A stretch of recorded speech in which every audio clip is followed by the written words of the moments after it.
लोक निर्माण विभाग मंत्री विक्रमादित्य सिंह ने शिमला स्थित राज्य सचिवालय में पत्रकार वार्ता की। इस मौके पर उन्होंने बीते कल मुख्यमंत्री द्वारा पेश किए गए बजट को आउट ऑफ द बॉक्स बताया। उन्होंने कहा कि 2026 तक प्रदेश को ग्रीन एनर्जी राज्य बनाने का लक्ष्य प्रदेश सरकार ने तय किया है और इलेक्ट्रॉनिक गाड़ियां खरीदने पर सरकार की तरफ से 50% सब्सिडी दी जाएगी। इसके अलावा कांगड़ा को टूरिज्म हब बनाने का फैसला भी स्वागत योग्य है। उन्होंने कहा कि ऊना को वाटर स्पोर्ट्स खेलों के लिए विकसित किया जाएगा। हर विधानसभा क्षेत्र में Rajiv Gandhi day boarding school खोले जाएंगे जो सभी आधुनिक सुविधाओं से लैस होंगे। साथ ही उन्होंने कहा कि 1 अप्रैल से प्रदेश में ओपीएस भी लागू हो जाएगी। उन्होंने विपक्ष से भी केंद्र के पास पड़े 8,000 करोड़ रुपए वापस लाने में सहयोग की अपील की। इसके अलावा विक्रमादित्य सिंह ने कहा कि पहले चरण में 2,31,000 महिलाओं को 1,500 रुपए प्रति माह देने की गारंटी भी मुख्यमंत्री ने बजट में पूरी की है। इसके अलावा विक्रमादित्य सिंह ने कहा कि प्रदेश में हरियाणा की तर्ज पर स्पोर्ट्स पॉलिसी लाई जाएगी। आज जो हमारी प्रेस वार्ता रखी गई है उसमें मैं बहुत बहुत स्वागत करता हूं। और आज की जो प्रेस वार्ता है वो मुख्य रूप से पिछले कल हमारे प्रदेश के लोकप्रिय और यशस्वी मुख्यमंत्री आदरणीय सुखविंदर सिंह सुक्खू जी ने जो ऐतिहासिक बजट एक नई संकल्प के साथ, एक नई सोच के साथ, एक नए विजन के साथ और हटकर जिस तरीके से पूर्व के बजट प्रदेश के अंदर पेश होते थे उसमें अगर मैं सही शब्द का प्रयोग करूं तो out of the box thinking के साथ लीग से हटकर जो उन्होंने प्रदेश में बजट पेश किया है उसके मुख्य बिंदुओं पर और खास करके जो उसमें युवाओं के प्रति जो कार्य किए गए हैं, युवाओं को प्रोत्साहन करने के लिए, युवाओं को स्वरोजगार प्राप्त करवाने के लिए जो कार्य किए गए हैं उसको लेकर मैं आप लोगों के बीच में उपस्थित हुआ हूं। तो मुख्य रूप से सबसे पहले तो जो उन्होंने बजट पेश किया है इसको जिस तरीके से मीडिया ने भी इसकी सराहना करी है और जो हमारे सिविल सोसाइटी के लोग हैं, राजनीति से हटकर जो लोग हैं, उन्होंने भी कहा है कि ये ग्रीन बजट के रूप में, ग्रीन स्टेट और ग्रीन बजट के रूप में इसको पेश किया गया है। इसमें खास रूप से जो हमारे 53,413 करोड़ रुपए का बजट पेश किया गया, इसमें हिमाचल प्रदेश को 31 मार्च 2026 तक ग्रीन एनर्जी स्टेट बनाने का जो एक सफर शुरू किया है वो बहुत ही निर्णायक तरीके से और धमाकेदार तरीके से उसको शुरू किया गया है, जिसमें खास करके प्रदेश में सोलर एनर्जी प्रोजेक्ट्स को 500 मेगावाट, इसमें एक ओर हम पर्यावरण को संरक्षण देंगे और दूसरी ओर इसमें स्वरोजगार के साधन प्रदेश के अंदर पैदा होंगे। और model state for electric vehicles, आप देख रहे हैं जब से माननीय मुख्यमंत्री महोदय ने कार्यभार संभाला, जहां तक वो और बातों के बारे में विस्तार पूर्वक बात कर रहे थे, उन्होंने हमेशा एम्फेसिस जो है वो प्रदेश में ग्रीन स्टेट के मुतलक ग्रीन कॉरिडोर्स प्रदेश के अंदर बनाने की बात करी थी। और उसमें फर्स्ट फेज में 6 national and state highways will be developed as green corridors for electric vehicles. इसमें जो हमारे 4 लेनिंग के प्रोजेक्ट्स प्रदेश के अंदर एनएचएआई द्वारा हो रहे हैं और उसके अलावा जो हमारे नेशनल हाईवेज जो हमारे डिपार्टमेंट द्वारा करवाए जा रहे हैं उसमें से कुछ सड़कों को चिन्हित किया गया है, जैसे मैंने कहा कि एंड स्टेट हाईवेज को इसमें चिन्हित किया गया है जिनको इलेक्ट्रिक कॉरिडोर्स के रूप में वहां पर स्पेसिफाइड पीरियड के बाद जो है चार्जिंग स्टेशन लगाए जाएंगे। और इस कॉरिडोर में जो है वो आपके जो बसेस या ट्रक्स की फ्लीट चलेगी उनपे जो वैसे तो सब्सिडी जो देने की बात की गई है 50% subsidy on truck and bus operators जो है वो 50% दी गई है with maximum capping limit of 50 lakh rupees. और ये जैसा मैंने कहा कि इसमें से 2 हमारे इसमें जो है आपके टारगेट सिद्ध हो रहे हैं। एक और जो हम स्वरोजगार के साधन दे रहे हैं, हमारे युवाओं को 50% सब्सिडी पर जो है वो ट्रक्स और बसेस लगाने के लिए पैसा सरकार की ओर से दिया जाएगा, सब्सिडी दी जाएगी। और दूसरी ओर से हम इसमें पर्यावरण को भी जो चेंजिंग इकोलॉजी है और जो हमारा because our country is a signatory to the Paris Climate Change Accords of 2015. उस दृष्टि से भी हम जो है वो आगे बढ़ रहे हैं। इसके लिए मैं मुख्यमंत्री जी की और सरकार की सराहना करता हूं। इसके साथ जो है आपके 1500 रुपए के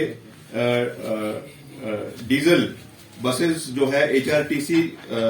से उनको रिप्लेस कर जो है वो आपके फेस्ड मैनर में 1000 करोड़ रुपए का खर्च जो है वो HRTC करेगी और इसमें इलेक्ट्रिक बसेस हमारी जो कॉरपोरेशन है इनके द्वारा लिया जाएगा। इलेक्ट्रिक स्कूटी जो माननीय मुख्यमंत्री महोदय ने कहा, हमारी बेटियां हैं, हमारी जो बच्चियां हैं, हमारी बहनें हैं, छोटी बहनें हैं जो स्कूल में पढ़ रही हैं, उनके लिए जो है 25,000 रुपए की सब्सिडी के साथ जो है वो मेरिटियस 20,000 लड़कियों को ये प्रदेश के अंदर दिया जाएगा। ये भी एक बहुत अच्छी बात है। और हर जो है विधानसभा क्षेत्र में 2 ग्राम पंचायतों को पायलट प्रोजेक्ट पे ग्रीन पंचायत की ओर घोषित करना, ये भी मैं समझता हूं कि एक बहुत अच्छी बात है। क्योंकि मैं युवा मंत्री के रूप में आपको संबोधित कर रहा हूं, इसलिए मैं पूरी विस्तार पूर्वक प्रेस कॉन्फ्रेंस नहीं करना चाहता हूं। केवल जो यूथ ओरिएंटेड इसमें चीजें हैं जो खास करके युवाओं को जो फायदा मिल रहा है, क्योंकि हमारे जो और हमारे वरिष्ठ सहयोगी हैं वो समय समय पर और चीजों पे विस्तार से इस बजट के ऊपर बात करेंगे, मगर स्पेसिफिकली क्योंकि मुझे ये जो जिम्मेवारी मुख्यमंत्री जी ने दी है कि जो इसमें यूथ ओरिएंटेड जो एक अप्रोच सरकार ने रखी है, जो रोजगार देने की या स्वरोजगार देना हूं, इसमें जो सबसे बड़ी बात मुख्यमंत्री जी ने कही है और विपक्ष को भी मैं इसमें ये कह देना चाहता हूं, बारी बारी ये कहते हैं कि जिला कांगड़ा को ये सरकार इग्नोर कर रही है, मगर मुख्यमंत्री जी ने जो पिछले कल टूरिज्म कैपिटल जिला कांगड़ा को और धर्मशाला को घोषित किया गया है, ये सराहनीय योग्य है। जिसमें गोल्फ कोर्स बनाने की बात की गई है, टूरिस्ट विलेज वहां पे बनाने की बात की गई है, और आपके जो पोंग डैम है उसमें water sports, shikara, cruise, yacht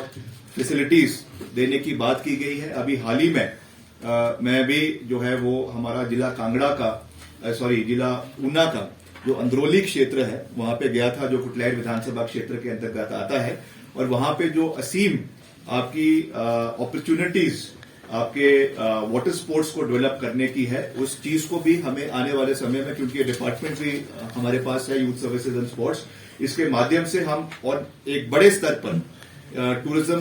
department के साथ टाई अप कर उस इलाके को हिमाचल प्रदेश का वाटर स्पोर्ट्स हब जो है वो बनाने के लिए आगे विकसित है। मैंने मुख्यमंत्री जी से भी इस पर डिटेल चर्चा करी है कि किस तरीके से हमको वाटर स्पोर्ट्स स्तर पर, मुझे दुख भी हुआ कि हिमाचल प्रदेश का इतना बड़ा जो है पुलिस डिपार्टमेंट ने वहां पे वाटर स्पोर्ट्स का जो है एक आपका वहां पे होस्ट किया, मगर हिमाचल की टीम उसमें उपस्थित नहीं थी। बहुत सी और राज्यों की टीमें वहां पर आई, इसलिए हमने संकल्प लिया है कि क्योंकि उसमें बहुत सी जमीन जो है वो BBMB प्रोजेक्ट की है, इस विषय को हम मुख्यमंत्री जी से मैं डिस्कस करेंगे और टूरिज्म डिपार्टमेंट के साथ इन जॉइंट कोलैबोरेशन उस जमीन को वापस रिक्लेम कर उनके साथ अंडरस्टैंडिंग बनकर उसमें चाहे गोल्फ कोर्सेज बनाने हैं, चाहे वहां पे वाटर स्पोर्ट्स या रिजॉर्ट्स या और गोल्फ कोर्सेज बनाए जा सकते हैं, बहुत उस एरिया को डेवलप किया जा सकता है। उस पर भी हम आने वाले समय में जो है वो विचार करेंगे। और साथ ही साथ शिक्षा की प्रणाली को मजबूत करने के लिए जो माननीय मुख्यमंत्री महोदय का सबसे बड़ा एजेंडा था कि उन्होंने हर विधानसभा क्षेत्र में Rajiv Gandhi day boarding schools खोलने की जो घोषणा करी है, और ये कोई आम स्कूल नहीं होगा, it will be a state of the art school which will be spread over 50 bighas of land. 50 bigha के ऊपर ये जमीन चिन्हित करके वहां पे ये बनाया जाएगा, और उसमें ऑडिटोरियम होगा, स्विमिंग पूल होगा, और हर वो फैसिलिटी जो एक प्राइवेट डे बोर्डिंग स्कूल में होती है, आप दिल्ली के किसी भी स्कूल में चले जाए, उस लेवल की क्वालिटी इम्पार्ट करवाई जाएगी। उसके लिए भी हमारी स्कूल वचनबद्ध है, हमारा सरकार वचनबद्ध है, जिसके लिए बजटरी प्रोविजन जो है वो करवाया गया है। और जो हमारी सबसे बड़ी गारंटी थी, हमने ओल्ड पेंशन स्कीम, हमारी सरकार बनी, पहली कैबिनेट मीटिंग में ओल्ड पेंशन स्कीम की बहाली करवाई गई, और जब उसके सब्सिक्वेंट जो कैबिनेट की मीटिंग्स हुई जिसमें मुझे भी भाग लेने का मौका मिला, मुख्यमंत्री जी ने वहां पे स्टैंडर्ड ऑपरेटिंग प्रोसीजर्स उसको इम्प्लीमेंट करने के लिए बनाने के निर्देश दे दिए हैं, और 1/4/2023 से यानी अगले महीने की पहली तारीख से नए फाइनेंशियल ईयर से इसको प्रदेश के अंदर पूर्ण रूप से जो है वो आपका इम्प्लीमेंट कर दिया जाएगा, और जो हमारी नंबर 1 गारंटी प्रदेश के कर्मचारियों को थी उसको पूरा करने का हमारा जो वचन था उसको हमने पूरा किया है। मगर साथ ही साथ मुख्यमंत्री जी ने पिछले कल विधानसभा में भी बजट के दौरान ये आह्वान हमारे नेता प्रतिपक्ष और पूर्व मुख्यमंत्री जयराम ठाकुर जी से और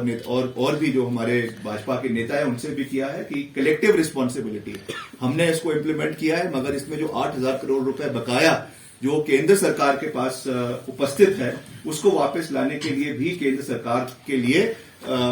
भाजपा के नेताओं को भी मुख्यमंत्री जी का समर्थन करना चाहिए, ताकि प्रदेश के कर्मचारी के हित में जो ये निर्णय लिया गया है उसको हम इम्प्लीमेंट करें। और साथ ही महिलाओं के लिए जो हमने अपनी गारंटी में लिखा था कि हम 1,500 रुपए प्रतिमाह हर महिला को देंगे, उसको भी जैसे मुख्यमंत्री जी ने कहा है कि चरणबद्ध तरीके से फेज मैनर से उसको इम्प्लीमेंट किया जाएगा। तो पहले 2,30,000 महिलाओं को 31,000 महिलाओं को जो है 1,500 रुपए की पेंशन देने का पहले चरण में इसका कार्य शुरू हो चुका है, जिसमें 416 करोड़ रुपए का व्यय जो है एक्सपेंडिचर प्रदेश सरकार इस पे बजटरी प्रोविजन इसमें किया है। और जो मुख्यमंत्री जी का एक ड्रीम प्रोजेक्ट था मुख्यमंत्री सुखाश्रय योजना, इसके लिए भी 100 करोड़ रुपए का प्रावधान करवाया गया है, जिसमें 2 state of the art institutes भवन आपके जो है एक ज्वालाजी में कांगड़ा में और एक आपका सुंदरनगर के अंदर बनाने का उन्होंने जो है एक प्रयास किया है, जिसको बहुत जल्द वो शुरू भी हो जाएगा, इसका हमको पूरा विश्वास है। और इसके साथ साथ जो अगर मैं अपनी विभाग की बात करूं पीडब्ल्यूडी और हमारा जो youth services and sports department है, तो मुख्य रूप से मैं धन्यवाद करना चाहूंगा मुख्यमंत्री जी का कि उन्होंने 1,350 करोड़ रुपए का जो है वार्षिक बजट में से 1,350 करोड़ रुपए जो है वो हमारे डिपार्टमेंट को 2023-24 के लिए दिए हैं, जिसमें जो है स्टेट प्लान में 1,350 करोड़ आपके road and bridges under state plan है और 335 करोड़ जो है सेंट्रल स्कीम्स का जो हमारा PMJSY है, प्रधानमंत्री ग्राम सड़क योजना, और CRF के माध्यम से है। और अगले साल की जो हमारी प्राथमिकताएं हैं उसमें मुख्य रूप से कंस्ट्रक्शन ऑफ 1,060 किलोमीटर नई सड़कें प्रदेश में हमारे डिपार्टमेंट द्वारा अगले 1 साल के अंदर बनाई जाएगी, और मेटलिंग टारिंग रखरखाव के लिए 1,505 किलोमीटर सड़कों का प्रदेश के अंदर कार्य अगले 1 साल के अंदर करवाया जाएगा, जिसमें क्रॉस ड्रेनेज और ड्रेनेज को मिलाकर 990 किलोमीटर रोड्स और कंस्ट्रक्शन ऑफ न्यू 70 ब्रिजेस और कनेक्टिविटी ऑफ 70 नई गांवों को जो है इस ग्रामीण क्षेत्रों को इससे जोड़ा जाएगा। और साथ ही एक जो नई स्कीम उन्होंने शुरू करी है मुख्यमंत्री जी ने, मुख्यमंत्री सड़क एवं रख रखाव योजना, जिसके लिए 200 करोड़ रुपए का प्रावधान किया गया है। इसमें सड़कों का जो नई सड़कें हैं वो उनको भी ग्रामीण स्तर पे दिया जाएगा और उनका जो रख रखाव है उसको करने के लिए भी आने वाले समय में जो है वो प्रयास किए जाएंगे। और जो हमारा बहु उद्देश्य प्रधानमंत्री ग्राम सड़क योजना जो उसका तीसरा चरण जो 2019 में जिसकी विधिवत शुरुआत हो गई थी प्रदेश में, उसके तीसरे चरण में 45 सड़कें प्रदेश के अंदर जिसकी कुल लंबाई 440 किलोमीटर है और उनकी कुल लागत जो है वो 422 किलोमीटर सड़कें जो है वो करवाई जाएगी। और इसको फेज्ड वाइज DPR इसकी 2,685 किलोमीटर लॉन्ग रोड्स की जो है वो भारत सरकार को भेज दी गई है। और इसके साथ साथ CRF में 500 करोड़ रुपए के सड़कें जो अभी हाल ही में जब हमारी सरकार बनी थी उसके बाद हम अपने जो रोड्स ऑफिस ट्रांसपोर्ट मिनिस्टर है आदरणीय नितिन गडकरी जी, उनसे मिले थे और उसके बाद 500 करोड़ की CRF की सड़कों की उन्होंने इन प्रिंसिपल अप्रूवल दिया है, जो हमने केंद्र सरकार को भेज दी है। और जैसे ही उसकी अप्रूवल आ जाएगी उसको हम प्रदेश के अंदर उसका कार्य उसका जो प्रोसेस है, ड्यू कोर्स है, टेंडरिंग है और उसको उसके बाद उसको अवार्ड कर दिया जाएगा। और साथ ही साथ जब से मैंने विभाग को संभाला है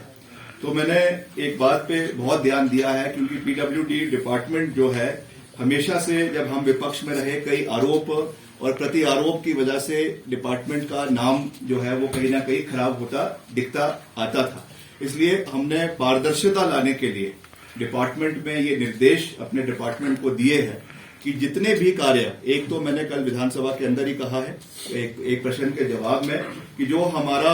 नाबार्ड में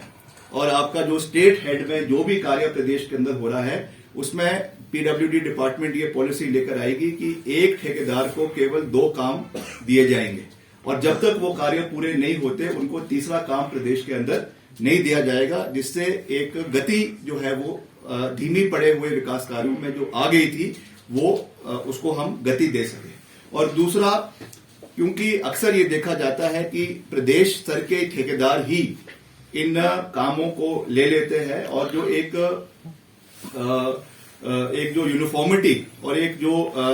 नए टेक्नोलॉजीज की यूटिलाइजेशन जो जमीन स्तर पे होनी चाहिए वो हमको नहीं दिख रही थी। इसके लिए भी हमने ये निर्देश दिए हैं कि प्रधानमंत्री ग्राम सड़क योजना में जो अब नए मेटलिंग का कार्य शुरू होगा, जिसके बारे में अभी मैंने आपको बात कही है, अपग्रेडेशन का शुरू होगा, उसमें हम सर्कल वाइज जितने हमारे सर्कल्स है पीडब्ल्यूडी के, उसमें क्लस्टर्स बनाए जाएंगे, और उसमें जो भी कार्य इनमें होगा वो ग्लोबल टेंडरिंग के हिसाब से होगा, जिसमें अंतर्राष्ट्रीय स्तर पे या राष्ट्रीय स्तर पे जिस तरीके से आपके 4 लेनिंग के लिए national highways authority of India द्वारा ग्लोबल टेंडर्स लगाए जाते हैं, इन द सेम कॉन्टेक्स्ट उसको प्रदेश के अंदर हम लागू करेंगे, ताकि विश्व भर से या देश भर से कोई भी इसमें पार्टिसिपेट कर सकता है। पारदर्शिता भी रहेगी, यूनिफॉर्मिटी रहेगी, और समय रहते हुए जो है इसमें कार्य पूरा होगा। ये हमारी एक सोच है, जिसके लिए मैंने मुख्यमंत्री जी से भी निवेदन किया है, और उन्होंने इस पे स्वीकृति और हामी भरी है। तो इसको अगले अब जो हमारा वित्तीय वर्ष है इसमें हम इसको प्रदेश के अंदर शुरू कर देंगे। इस चीज का मैं आपको पूरा विश्वास दिलाना चाहता हूं। मगर एक हमको आंकड़े देख रहा था हमारे जो इस साल के जो बजट इंडिकेटर्स है, मुख्यमंत्री जी इस पे बहुत चिंता भी व्यक्त कर रहे हैं। जिस तरीके से हमारा 53,000 करोड़ का इस बारी बजट आया है, उसमें जिस तरीके से आपका जो रेवेन्यू एक्सपेंडिचर है वो लगातार जो है वो बढ़ता जा रहा है, और हमारा जो कैपिटल एक्सपेंडिचर है वो लगातार कम होता जा रहा है। ये हमारे लिए एक चिंता का विषय है। We understand that we are employ oriented state, चाहे वो पेंशन्स है, चाहे वो आपकी सैलरीज है, चाहे वो आपके एरियर्स है, वो चीजें हमको मीट करनी है। But in the times to come we have to lay specific emphasis on creation of quality infrastructure in the state, और इसके लिए जो आंकड़े हमारे सामने पेश हुए हैं over the period of years, ये बहुत चिंता का विषय है। हर एक रुपए जो हम खर्च कर रहे हैं उसमें से बहुत सा पैसा जो है वो आपके सैलरीज में या आपके पेंशन्स में या आपके सोशल वेलफेयर स्कीम्स में जा रहा है। मैं ये नहीं कह रहा हूं कि ये हमारा प्रायोरिटी सेक्टर नहीं है, we have to meet them. At the same time जितना इंफ्रास्ट्रक्चर क्रिएशन के लिए हमारे पास जो पैसा बचना चाहिए वो प्रदेश में नहीं बच रहा है, उस पर मुख्यमंत्री जी कार्य कर रहे हैं। उन्होंने पहली बार बजट में रिसोर्स मोबिलाइजेशन की बात हुई, पहली बार बजट में जो है वो आपके शराब के ऊपर सेस लगाकर दूध की प्रोडक्शन को बढ़ाने के लिए 100 करोड़ रुपए का इंतजाम किया गया है। और वैसे ही जयराम जी कह रहे थे कि आपने शराब माफिया को प्रदेश के अंदर पैदा कर दिया। मैं आपको पूछना चाहूंगा माननीय पूर्व मुख्यमंत्री जी, आप खुद वित्त मंत्री प्रदेश के रहे हैं। 2200 करोड़ रुपए से हमारा व्यय जो है वो बढ़कर 2900 करोड़ रुपए जो है वो इस बारी ओपन जो ऑक्शंस हुए हैं हमारे ठेकों के, उसकी वजह से प्रदेश का बढ़ा है। और जो सेस आपका पानी के ऊपर, पन बिजली के ऊपर लगाया गया है, उससे भी करीबन हमको 600 करोड़ रुपए की अधिक वृद्धि प्रदेश के आय में हुई। तो ये सब चीजें प्रदेश की रिसोर्स मोबिलाइजेशन के प्रति रखी गई है, और इन चीजों को आने वाले समय में हम पे और बल देने की आवश्यकता है, क्योंकि opening of institutes just for the sake of populist federal structure है। इसमें हम अगर केंद्र सरकार के सहयोग से कोई स्कीम चला रहे हैं प्रदेश में, तो इसमें बुरा मानने वाली क्या बात। Himachal Pradesh is part of the union of India. अगर हम अंत में कि आप धैर्य रखें, आप लगातार कह रहे हैं कि ये विजनलेस है, इसमें कुछ है नहीं, पुरानी नई बोतल में पुरानी शराब है, कम से कम आप ये तो मानते हैं कि कल उनको मैं सुन रहा था कि केंद्र सरकार की बजटों की नीतियों को आपने जो है प्रदेश में लागू कर दिया और नाम बदल दी। कम से कम आप पहले निर्णय ले लीजिए कि आपकी जो नैया है, जो हमारा जहाज है, वो खराब मौसम से होते हुए भी गुजरेगा, मगर अपने निर्धारित लक्ष्य के ऊपर समय पर पहुंचेगा, इसका हमें पूरा विश्वास है। तो मुख्यमंत्री, पूर्व मुख्यमंत्री out of the box thinking के तरीके से, एक नए तरीके से इसको हमने प्रदेश के अंदर इम्प्लीमेंट किया है। इसमें रोड ब्लॉक्स आएंगे, ऐसा नहीं है, Rome was not built in a day, it takes time. जब भी कोई स्टीरियोटाइप चीजें हैं, पहले की चली हुई है, उसमें रेड टेपिज्म भी आता है। बहुत से लोग जो एक प्रोसेस पहले से चला हुआ है, उससे बदलाव करने में उसको अपोज करेंगे, मगर I am sure with the political